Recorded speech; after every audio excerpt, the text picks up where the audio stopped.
সকল বাতিল ভোট, আবার বলতেছি সকল বাতিল ভোট কিন্তু প্রেসিডেন্ট অফিসারকে চ্যালেঞ্জ করে এগুলো প্রমাণ করতে হবে। এগুলো কিন্তু থাকলে এগুলো হবে না। প্রার্থীকে নিয়ে কিন্তু সব জায়গায় দেওয়া সম্ভব না। একটা কেন্দ্রে আসছি সব জায়গায় দেওয়া সম্ভব না। বা তুমি আরো দুই একটা জায়গায় যেতে পারবে, কিন্তু আপনারা নিজ দেখতে বলে এজেন্টদের সাথে কথা বলে প্রেসিডেন্ট অফিসারকে বলেন, চ্যালেঞ্জ করেন। রিটার্নিং কর্মকর্তার সাথে কথা হয়েছে, সে বলছে এই ভোটগুলো কাউন্ট হবে। সাদা জায়গায় যে ভোটগুলো প্রসিড করতে হয় সেটার পক্ষে কাউন্ট হবে। এগুলো জোর দিয়ে বলা লাগবে।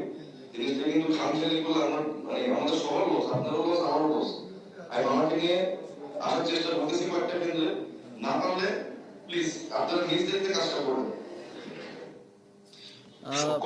এই রেকর্ডটি আমরা পেয়েছি যেটা প্রমাণ করে যে যে ভোটগুলো ফল্ট হয়ে গেছিল, বাতিল হওয়ার কথা, সেই ভোটগুলোকে ধানের শীষের পক্ষে ঢাকা ৮ আসনে কাউন্ট করা হয়েছে।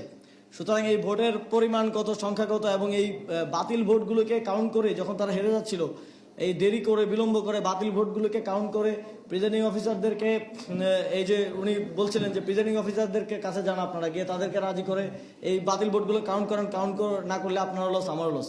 সুতরাং এটা স্পষ্ট প্রমাণ যে এখানে বাতিল ভোট কাউন্ট করে মির্জা আব্বাসকে বিজয়ী করার এক ধরনের ষড়যন্ত্র হয়েছে। আমরা এই আসনের ভোটগুলো খুব স্পষ্টভাবে আমরা এই রিটার্নিং কর্মকর্তা এবং প্রিজাইডিং অফিসার যারা এখানে আছে তাদেরকে আর ভরসা করতে পারছি না।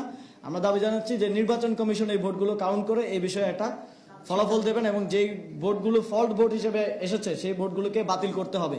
এই যে স্পষ্ট একটা ষড়যন্ত্র, প্রমাণিত ষড়যন্ত্রের মধ্য দিয়ে ঢাকা ৮ আসনের ফলাফল ট্যাম্পারিং করার যে চেষ্টা চলছে সেটা আমরা কোনোভাবেই মেনে নিব না।